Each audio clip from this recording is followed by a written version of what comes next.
दाद देना चाहूँगा हरक सिंह रावत की। Harak Singh has been a matter of past now. मेरा ये लगभग 30 सालों का जो सफ़र है वो अपने आप में बहुत ही चुनौतीपूर्ण था। तो 5 लगातार चुनाव विधानसभा के लड़ना अपने आप में आप समझ सकते हैं कितना चुनौतीपूर्ण हो सकता था, क्योंकि पलायन की जो डेफिनेशन अभी तक है उससे मैं इत्तेफाक नहीं रखता हूँ, लेकिन रोज़गार की तलाश में बाहर निकलना मुझे नहीं लगता है कि पलायन की परिभाषा में आता है। नमस्कार, आप देख रहे हैं अमर उजाला और मैं हूं आपके साथ आफताब अजमत। आज हम आपका परिचय करा रहे हैं एक ऐसी शख्सियत से जो रुद्रप्रयाग ज़िले के सुदूर एक छोटे से घोलतीर मवाना गांव से निकलकर एक लंबा सफ़र तय करने के बाद आज उत्तराखंड सरकार में कैबिनेट मंत्री हैं, भरत चौधरी जी। भरत चौधरी जी, आपका बहुत बहुत स्वागत है अमर उजाला में। धन्यवाद। आपके सभी दर्शकों को मेरा नमस्कार। सबसे पहले आपके इस राजनीतिक सफ़र की ही बात करेंगे। पंचायत के प्रधान पद से लेकर और आज कैबिनेट मंत्री तक कितना चुनौतीपूर्ण था आपका ये सफ़र? देखिए, मेरा ये लगभग 30 सालों का जो सफ़र है वो अपने आप में बहुत ही चुनौतीपूर्ण था। और कभी कभी जब मैं पीछे देखता हूँ तो मेरे लिए भी यकीन करना बहुत मुश्किल होता है कि इन टेढ़ी मेढ़ी पगडंडियों से चल कर के मैं यहाँ तक कैसे पहुँचा हूँ। आप देखिए कि 1988 में पहली बार मैं प्रधान बना और प्रधान रहते हुए 1993 में मैंने पहला चुनाव जनता दल के टिकट पे लड़ा। 1996 में फिर दूसरा चुनाव, उत्तर प्रदेश का ज़माना था, डॉक्टर शिवानंद नौटियाल, डॉक्टर रमेश पोखरियाल निशंक जैसे प्रतिद्वंदी 1993 और 1996 में रहे। विधानसभा क्षेत्र का विस्तार आज के 3 जिलों में था, तब बेशक 2 ही जिले थे, लेकिन आज की मैं बात करूं तो 3 जिलों में फैली हुई विधानसभा थी। 2002 में जब रुद्रप्रयाग जिला बन गया तो फिर कर्णप्रयाग से मुझे कांग्रेस ने टिकट दिया, लेकिन जैसा कि आप जानते हैं कांग्रेस एक हाथ से टिकट देती है और दूसरे हाथ से हराने के पुख्ता इंतजामात करती है। तो आपसी गुटबाजी का हम शिकार हुए। 2002 का चुनाव भी मेरे पक्ष में नहीं रहा। 2007 में मैं चमोली ज़िला छोड़ कर के रुद्रप्रयाग में आ गया। रुद्रप्रयाग हमारा नया ज़िला बन चुका था। 2007 में कांग्रेस ने टिकट नहीं दिया और कुछ ऐसी परिस्थितियां बनी कि मुझे फिर से चुनाव लड़ना पड़ा। इस चुनाव में भी सफलता नहीं मिली। फिर 2012 में कांग्रेस के दरवाजे पे माथा पीटते रहे, लेकिन टिकट फिर भी नहीं मिला। परिस्थितियां ऐसी बनी कि हरक सिंह जी से मुझे चुनौती मिली 3000 वोट लाने की, और मजबूरी में मुझे वो भी चुनाव लड़ना पड़ा। और जैसा कि आप जानते हैं उसमें भी सफलता हासिल नहीं हुई। तो 5 लगातार चुनाव विधानसभा के लड़ना अपने आप में आप समझ सकते हैं कितना चुनौतीपूर्ण हो सकता था। 2013 में मैं भारतीय जनता पार्टी में आया। 2017 में भारतीय जनता पार्टी ने मुझे टिकट दिया। पहली बार मुझे पहला ब्रेक थ्रू मिला 2017 में। 2022 में दूसरी बार भाजपा ने मुझ पर विश्वास किया और दूसरी बार मैं उत्तराखंड की विधानसभा में आया। और अब माननीय मुख्यमंत्री जी ने और भारतीय जनता पार्टी के शीर्ष नेतृत्व ने मुझे ये जिम्मेदारी दी है। कोशिश कर रहा हूँ कि इसको पूरी ईमानदारी और निष्ठा के साथ निभा सकूँ। वाकई बहुत चुनौतीपूर्ण आपका सफ़र है, 5 चुनाव लगातार हारना, तो पहाड़ जैसा जज़्बा चाहिए बिल्कुल। फिर भी डटे रहने के लिए। और आपने बात की पहाड़ की पगडंडियों की, जी, और आपके पास विभाग है उद्योग और ग्राम्य विकास। तो जी। पहले उद्योगों की बात करते हैं। आप चूँकि वहीं से बिलॉन्ग करते हैं, उसी पहाड़ से। पहाड़ में आज तक उद्योग क्यों नहीं चढ़ पाए हैं? लगातार सरकार ने प्रयास भी किए हैं, पहले इंडस्ट्रियल पॉलिसी आई, उसके बाद अब इतने सारे निवेशक सम्मेलन भी हो चुके हैं, एमओयूज़ हुए हैं, लेकिन पहाड़ में आज भी उद्योग नहीं चढ़ पाए। देखिए, आप जानते हैं कि सबसे बड़ी जो आवश्यकता है उद्योगों की, वो है सड़क कनेक्टिविटी, रेल कनेक्टिविटी। और अभी तक सड़कों की हालत खस्ता थी। पहली बार ऑल वेदर रोड के रूप में जो है अच्छी सड़कों की सौगात उत्तराखंड को मिली है। रेलवे लाइन ऋषिकेश कर्णप्रयाग के बीच लगभग बन करके तैयार है। आने वाले 1-1.5 साल में उस पर आवाजाही शुरू हो जाएगी। तो हम उम्मीद कर सकते हैं कि चीज़ें बदलेंगी, लोगों का नज़रिया बदलेगा, पहाड़ के सुदूरवर्ती गांवों तक लोगों की पहुंच होगी। प्रधानमंत्री ग्राम सड़क योजना में भी जो रिमोट विलेजेस हमारे हैं, दूर दराज के गांव हैं, उन तक सड़क मार्ग पहुंच चुके हैं।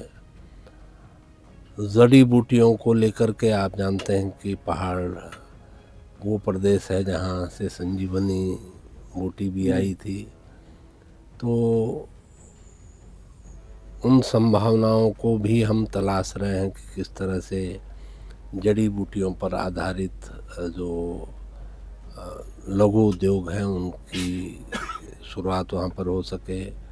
फ्रूट प्रोसेसिंग, और ख़ास तौर पे हमारे जो कुछ ऐसे वाइल्ड फ्रूट हैं जैसे बुरांस है, भमोरा है, लिंगड़ा है, इनको लेकर के भी काम करने की हम योजना बना रहे हैं। तो उम्मीद है कि आने वाला जो समय है वो बहुत अच्छा पहाड़ों के लिए होने वाला है। चलिए, बहुत अच्छी हमारी भी शुभकामनाएं हैं आपको।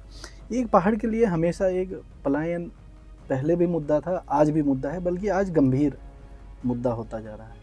तो क्या कुछ रणनीति इसके लिए, ताकि उन्हें वहीं रोजगार मिले, कोई ऐसी इंडस्ट्री? हाँ बिल्कुल, अभी आपने देखा होगा कि पलायन के लिए पलायन रोकथाम आयोग का गठन हुआ है।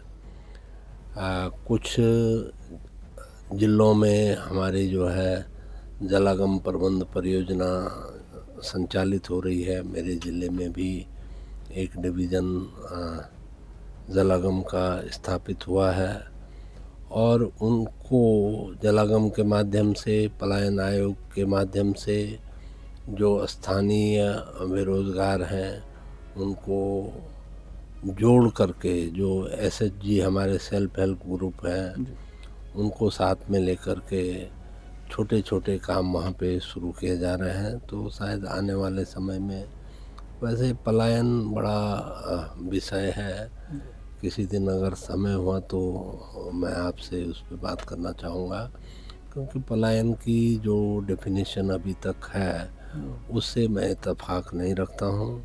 पलायन को लेकर के मेरे विचार बिल्कुल अलग हैं। जो स्थायी रूप से पलायित हो चुके हैं उनको हम पलायन कह सकते हैं, लेकिन रोज़गार की तलाश में बाहर निकलना मुझे नहीं लगता है कि पलायन की परिभाषा में आता है, क्योंकि वो एक लॉन्ग टर्म हाइबरनेशन ज़रूर हो सकता है, लेकिन अल्टीमेटली लोग लौट करके अपनी जड़ों पे आते हैं। और अब इस दौरान एक नया ट्रेंड पहाड़ों में शुरू हुआ है कि लोग जो बाहर चले भी गए हैं वो भी अपने पैतृक स्थानों पे अपने मकान बना रहे हैं।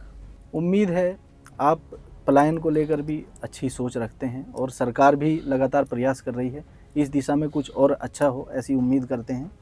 ग्राम्य विकास एक बड़ा महत्वपूर्ण विभाग है, खासतौर से उत्तराखंड के परिप्रेक्ष्य में अगर हम बात करें तो सरकार जो है गांवों को उत्तर अर्थव्यवस्था के ग्रोथ इंजन के रूप में विकसित करने की बात कर रही है। क्या रणनीति है उसके लिए? देखिए, अभी तक ये मान करके चला जाता रहा है कि पशुपालन, उद्यान, कृषि, ग्राम्य विकास, ये सब अलग-अलग विभाग हैं। मैं चाहता हूँ जितना मैं इन 1 डेढ़ महीनों में समझ पाया हूँ, जब तक हम सारे विभाग मिल कर के काम नहीं करते हैं, ख़ास तौर पे पशुपालन की अगर मैं बात करूँ तो हमारा उत्तराखंड वासियों का एक परंपरागत व्यवसाय रहा है और हम सब इस बात को स्वीकार करते हैं कि एक नई श्वेत क्रांति की आवश्यकता इस समय देश में है और ख़ास तौर पे उत्तराखंड में जिस तरह से मैं देखता हूँ कि रोज़ अलग-अलग कंपनियों की दूध की गाड़ियाँ मिल्क प्रोडक्ट को लेकर के उत्तराखंड में उन्हीं पहाड़ों सुबह-सुबह तक पहुंच रही हैं। प्रवेश जी। करती हैं, तो वो मेरी चिंता का सबब है, वो चिंता का विषय है। अभी आपको शायद जानकारी हो कि मैं NDRI national dairy research institute का दौरा करके आया हूँ और जो भी गतिविधियाँ वहाँ पर हो रही हैं, जिस तरह के उन्होंने नए-नए इन्वेंशन किए हैं, उनको मैं देख कर के आया हूँ। तो मुझे लगता है कि पशुपालन में उत्तराखंड का भविष्य बहुत अच्छा हो सकता है। Milk production and milk products का जो वैल्यू एडिशन है वो काश्तकारों के लिए बहुत लाभदायक हो सकता है। मेरे प्रभार का ज़िला है चंपावत, अभी मैं चंपावत से होकर के आया हूँ। 17,000 लीटर जो है पर डे का मिल्क कलेक्शन वहाँ पर है, जो एक सकारात्मक तथ्य की ओर हमारा ध्यान आकर्षित करता है। तो मैं समझता हूँ कि उन चीज़ों का भी स्टडी करके हम उसको पहाड़ के अन्य ज़िलों में भी रेप्लिकेट कर सकते हैं और पशुपालन हमारी आय का एक अच्छा स्रोत हो सकता है, क्योंकि जो हमारे यहाँ कृषि कार्य से लोग लगभग विरत हो चुके हैं, उसका कारण बंदर, सूअर और तमाम तरह के लोगों के पास है, लेकिन पशुपालन में इस तरह की कोई दिक्कत नहीं है और इस दौरान बहुत सारी नई चीज़ें इंट्रोड्यूस हुई हैं, जैसे सॉर्टेड सीमेन है, ईआई का है और कलेक्शन सेंटर जो है वो डेयरी डिपार्टमेंट ने तैयार किए हैं। इंसेंटिव हम किसानों को दे रहे हैं 4 रुपये लीटर का, तो ये अच्छे संकेत हो सकते हैं भविष्य में। इसके अलावा जड़ी बूटी का, जैसे मैंने पहले कहा कि जड़ी बूटी का अगर हम कृषिकरण करते हैं और खेतों में, क्योंकि जड़ी बूटी में पानी की भी बहुत ज़रूरत नहीं होती है, बंदर सूअर से भी अपेक्षाकृत उनको कम खतरा है, तो वो भी एक उस संभावना पे भी हम पता कर तलाश रहे हैं कि किस तरह से हम एक अच्छी शुरुआत कर सकते हैं। मुझे उम्मीद है कि आने वाले 2-3 महीनों में हमको कुछ अच्छी शुरुआत देखने को मिलेगी। खादी ग्राम उद्योग में भी हमारी जो ज़मीनें खाली पड़ी हुई हैं उनका उपयोग करते हुए जो स्थानीय ज़रूरत के हमारे सामान हैं, जैसे स्टील फैब्रिकेशन को लेकर के आपने देखा होगा दूर दराज के क्षेत्रों में सरकारी निर्माण कार्य हो रहे हैं, तो उनके लिए हम जो है सामग्री तैयार करने का काम शुरू करेंगे। बेरोज़गार जो हैं उनको उसमें सम्मिलित करके रोज़गार देने का प्रयास करेंगे। हाँ, उत्तराखंड में जिस तरह से बड़ी योजनाएं चल रही हैं, उस हिसाब से ये एक बहुत अच्छा प्रयास आपका साबित हो सकता है। वैसे तो सरकार के पास पहले से ही मंत्रियों की कमी थी, लेकिन बहुत कम समय अब बचा है, सरकार चुनावी मोड में है, लगभग 1 साल आपके पास है, आपको मौका मिला है, कहीं ना कहीं परफॉर्मेंस का एक प्रेशर भी है, तो किस तरह से काम कर रहे हैं? देखिए, मुझे लगता है कि जैसे कहते हैं कि honesty is the best policy. मैं जीवन में ईमानदारी से काम करने में यकीन रखता हूँ और नाक की सीध में चलने का मेरा हमेशा से प्रयास रहा है। मैं अपने आप को बहुत डाइवर्ट नहीं करता हूँ चीज़ों के हिसाब से। मैं नाक की सीध में चलने में यकीन रखता हूँ और मुझे लगता है कि अल्टीमेटली हमको हमारे लक्ष्यों तक पहुंचाने में यही नीति जो है सबसे कारगर सिद्ध होती है। तो मैं पूरी निष्ठा से और पूरे समर्पण से काम करूंगा, पूरी ईमानदारी से काम करूंगा, तो मुझे लगता है कि समय जितना भी हो, अगर प्रयास सार्थक हैं तो उनका परिणाम निश्चित रूप से अच्छा आएगा। चलते चलते एक बात और करेंगे कि जैसा कि पहले भी हरक सिंह रावत के सामने, हरक सिंह रावत और आप आमने सामने रहे हैं किसी विधानसभा चुनाव में, एक बार फिर हरक सिंह रावत ये इशारा कर रहे हैं कि वो रुद्रप्रयाग सीट से भी चुनाव लड़ सकते हैं, तो इसे किस तरह से देखते हैं? मैं दाद देना चाहूँगा हरक सिंह रावत की, अगर वो इतना नैतिक साहस जुटा लेते हैं कि रुद्रप्रयाग में फिर से चुनाव लड़ लें, तो मैं उनकी दाद दूंगा। परिणाम तो सब जानते हैं कि उसके परिणाम क्या होंगे। निश्चित रूप से उनका समय निकल चुका है। Harak Singh has been a matter of past now. अब वो कहीं भी प्रासंगिक नहीं रह गए हैं, लेकिन फिर भी अगर वो रुद्रप्रयाग में चुनाव लड़ने की हिम्मत जुटाते हैं तो मैं उनकी हिम्मत की दाद देना चाहूँगा। तो ये थे हमारे कैबिनेट मंत्री भरत सिंह चौधरी साहब। जुड़े रहिए अमर उजाला के साथ।